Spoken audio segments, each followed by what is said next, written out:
पति द्वारा अपनी पत्नी के साथ मैथुन और लैंगिक कृत्य को बलात्संग की श्रेणी में लाया जाए, इस संबंध में एक याचिका दिल्ली उच्च न्यायालय के समक्ष प्रस्तुत की गई है और उस याचिका के माध्यम से धारा 375 में जो अपवाद है उस अपवाद को समाप्त किए जाने का निवेदन किया गया है। उसके पीछे जो तर्क दिए गए हैं वह तर्क ये दिए जा रहे हैं कि इस अपवाद के कारण से स्त्रियों के मौलिक अधिकारों का हनन हो रहा है और दुनिया के कई देशों में इस प्रकार के प्रावधान लागू हैं, इसलिए उन्हें भारत में भी लागू किया जाए। हमारे साथ दरअसल समस्या यह है कि हम भारत को दुनिया के संदर्भों में देखने की कोशिश करते हैं, जबकि भारत के संदर्भों में दुनिया को देखे जाने की आवश्यकता है। परिवार हमारी एक मजबूत इकाई है और विवाह उस मजबूत इकाई की एक आधारभूत स्तंभ है और विवाह की पवित्रता बनाए रखना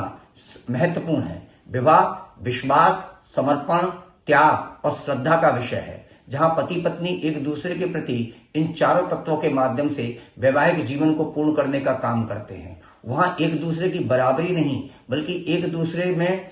दूसरे की कमी को पूर्ण करके संपूर्ण होने का काम किया जाता है। लेकिन इस संस्था पर लगातार कई वर्षों से हमले इस कारण से किए जा रहे हैं कि किसी प्रकार से संस्था विखंडित की जा सके। सर्वप्रथम जो हमला हुआ वो हिंदू विवाह अधिनियम के तहत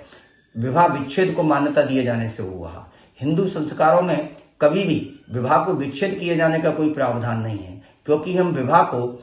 पंच तत्व के सामने, पृथ्वी, अग्नि, जल, वायु और आकाश के सामने एक दूसरे के साथ बंधन स्वीकार करते हैं और फिर उसमें किसी प्रकार का विच्छेद हमारे यहाँ कोई प्रावधान नहीं था। लेकिन भारतीय जीवन पद्धति में इसको लाया गया और एक कानूनी प्रावधान बनाया गया, जिसके कारण से आज हम देख रहे हैं कि परिवार न्यायालयों में एक लंबी लाइन लगी हुई है, जहां लोग विवाह विच्छेद के लिए खड़े हुए हैं अदालतों के सामने। दूसरी स्थिति हमने अभी देखा कि धारा 497 जिसमें जारिता को अपराध था, उसे माननीय सर्वोच्च न्यायालय के द्वारा असंवैधानिक करार दिया गया। जब जारिता, जो कि एक नैतिकता का काम है कि किसी भी व्यक्ति का किसी पर स्त्री के साथ किसी प्रकार का कोई अनैतिक संबंध ना बने और उस संबंध को अगर बनाएगा तो उसे अपराध की श्रेणी में रखा जाए, लेकिन उसको भी असंवैधानिक करार दिया गया। अब हम एक प्रकार की खुली छूट दे रहे हैं कि कोई व्यक्ति अगर किसी महिला के साथ में किसी प्रकार का कोई संबंध अनैतिक बनाएगा तो उसे किसी अपराध की श्रेणी में नहीं रखा जा सकता। तीसरी चीज, हमने लिव इन रिलेशनशिप को करीब करीब मान्यता देने की स्थिति में आ रहे हैं और जहां इस बात को प्रोत्साहित भी करने की कोशिश कर रहे हैं कि बिना विवाह किए हुए आप इस प्रकार के संबंधों को बनाइएगा। लेकिन इस बात को हम दृष्टिगत नहीं रखते हैं कि ऐसे संबंधों के माध्यम से जो संतानें उत्पन्न होंगी उनके रखरखाव की जिम्मेदारी किसकी होगी और उनका नैतिक दायित्व किसका होगा। तीसरी और चौथी चीज के तौर पर हम अगर इस बात को देखें तो ये एक लगातार माहौल घरों में, परिवारों में, चलचित्रों के माध्यम से और धारावाहिकों के माध्यम से इस बात का बनाया जा रहा है कि विवाह से पूर्व और विवाहेतर संबंधों को मान्यता दिए जाने का काम किया जा रहा है। एक और कदम आगे बढ़कर के देखेंगे तो ये इस प्रकार का दृष्टिकोण बनाया गया है कि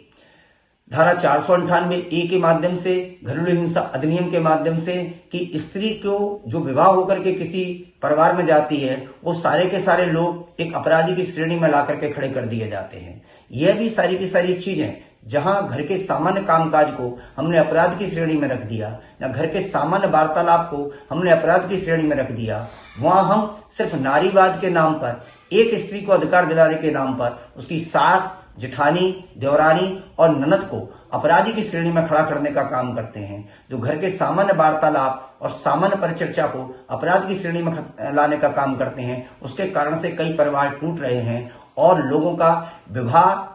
में विश्वास कम होता जा रहा है। अगर हम वैवाहिक दुष्कर्म को अपराध की श्रेणी में रखेंगे और इसे मान्यता देने का काम करेंगे तो फिर निश्चित तौर पर यह समझिएगा कि इस प्रकार के अपराधों की एक लंबी श्रृंखला बन जाएगी और फिर कोई भी व्यक्ति अपनी पत्नी के साथ किए जाने वाले दाम्पत्य संबंधों को भी निश्चिंतता के साथ नहीं कर सकेगा, क्योंकि उसको लगेगा कि कभी भी किसी भी प्रकार का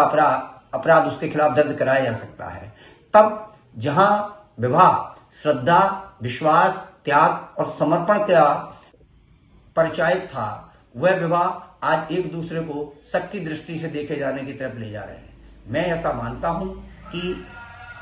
इस याचिका का हम सभी को विरोध करना चाहिए